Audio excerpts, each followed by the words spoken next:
स्वागत है आप सभी का मिलर टाइम्स में। इस वक्त हम दिल्ली के जामिया मिलिया इस्लामिया यूनिवर्सिटी में मौजूद है। आज यहाँ पे छात्रों का प्रोटेस्ट है।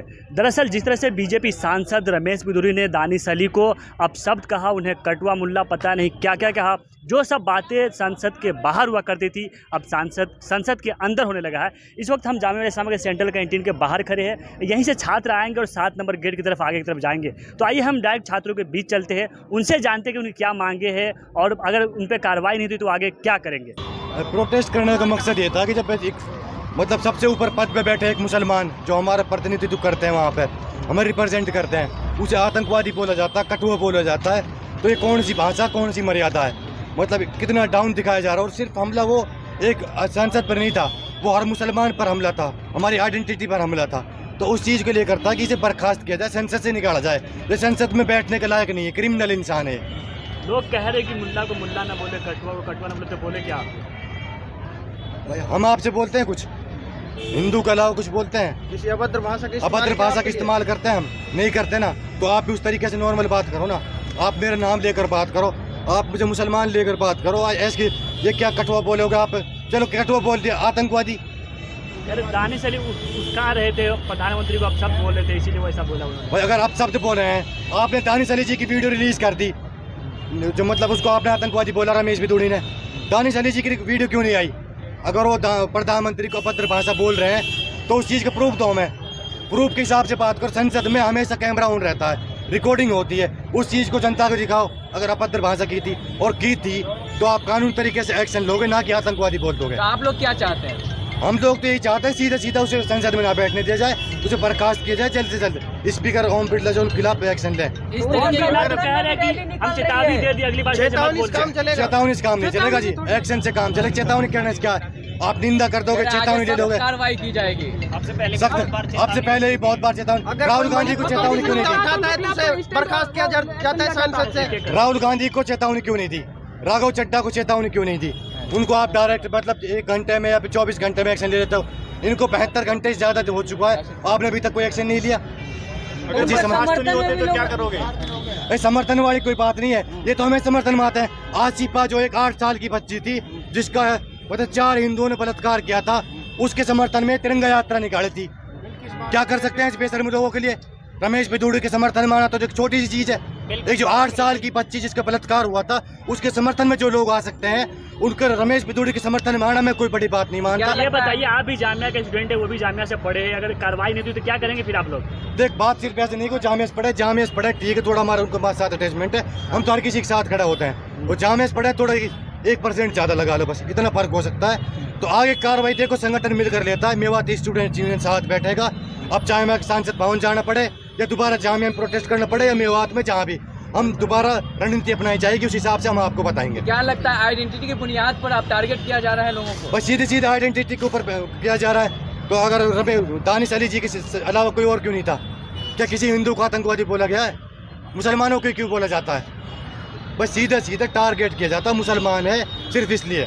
अगर लोग ये भी पूछ रहे हैं कि इसकी जगह अगर दानिश अली इस तरीके का शब्दों का प्रयोग करते तो क्या होता? अब तक यूएपी लग जाती, टाड़ा लग जाती, जेल में हो जाता है और बर्खास्त भी हो जाते हैं। जो एक्शन नहीं भी लेना चाहिए था वो भी ले लिया जाता, घर भी तोड़ दिया जाता। अब तक सब जानते हैं, सब देखते हैं उन चीजों को। घर में बुलडोजर क्यों नहीं चल रहा है? भाई बीजेपी सरकार है ना, क्वेश्चन आपका नॉनसेंस है। बीजेपी सरकार को क्या लगता है सारा कुछ स्क्रिप्टेड था? कुछ लोग कह रहे हैं कि स्क्रिप्टेड था, जानबूझ के बुलवाया गया। देखो स्क्रिप्टेड था नहीं था, हमें इतना पता, हमारे साथ गलत हुआ, सांसद से गलत बोला गया, हम उस चीज के खिलाफ खड़े हुए हैं। चाहे स्क्रिप्टेड हो या नहीं हो, गलत तो गलत है। कौन लोग हैं जो उसके रमेश बिधूरी के समर्थन में? भाई वही लोग हैं जो भगवादारी लोग हैं, जो हिंदुत्व को सपोर्ट करते हैं। इन सब चीजों के लिए जो है वही लोग आ रहे हैं इसमें। सिनेरियो ऑफ गुड इंडिया में गुड गवर्नेंस के प्रोटेक्शन के लिए यहाँ प्रोटेस्ट हो रहा है।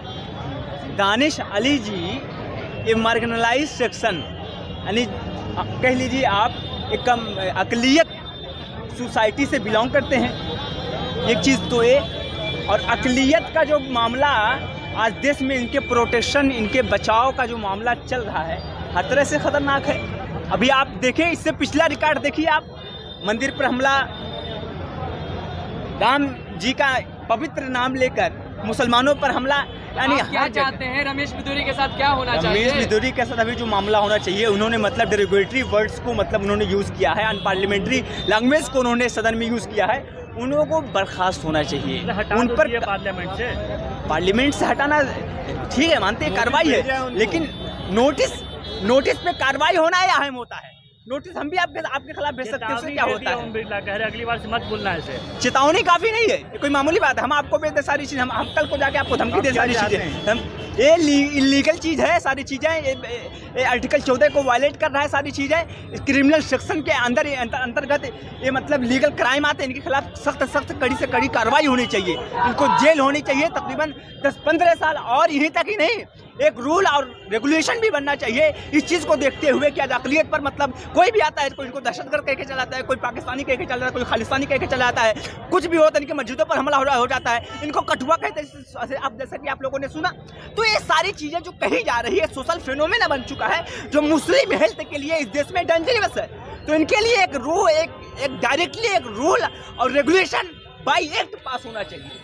कह रहे आप लोग कानून वंदे बनाने वाले ही ये सब बात कह रहे हैं, तो किससे कानून बनाने की उम्मीद कर रहे हैं भाई आप? आपने तो बहुत अच्छी बात कही, जब कानून बनाने वाले ही चोर निकल गए तो हम किससे दुहाई मांगे? आज तो मुसलमान रोड पे सुरक्षा नहीं था तो हम लेके कोर्ट में पहुंच जाते थे, संसद में लेके पहुंच जाते थे, लेकिन जब सदन ही का माहौल इस कदर खतरनाक हो गया है तो अब मांगे तो दुहाई किससे मांगे? हम मोदी जी से ये अपील करते हैं, अपने कोर्ट से अपील करते हैं, सारी चीजें जो मार्जिनलाइज सेक्शन और जस्टिस की बात कर रहे हैं सारी चीजें, तो जरा मुसलमानों के तय भी थोड़ा नजर उठा कर देखें। बेवफाई कब तक? वफा का हुनर सिर्फ स्टेजों पर नहीं लगना चाहिए, वफा अगर दिखे तो सरे राय भी दिखे। मोदी जी भी तो कपड़े से पहचानते हैं। कपड़े से पहचानते हैं तो कपड़े से पहचानना इंडिया का एक कल्चर है। इंडिया तो डाइवर्स कल्चर अपने अंदर रखता है, लेकिन कपड़े से पहचानना मैं बता दूं इन नेताओं को, कपड़े से अगर किसी की शनाख्त होना अच्छी बात है, ये हमें कानूनी तौर पर हक मिलता है, लेकिन कपड़े बेस पर यानी तफरीक करना, डाइवर्सिफाई करना ये लीगल नहीं है।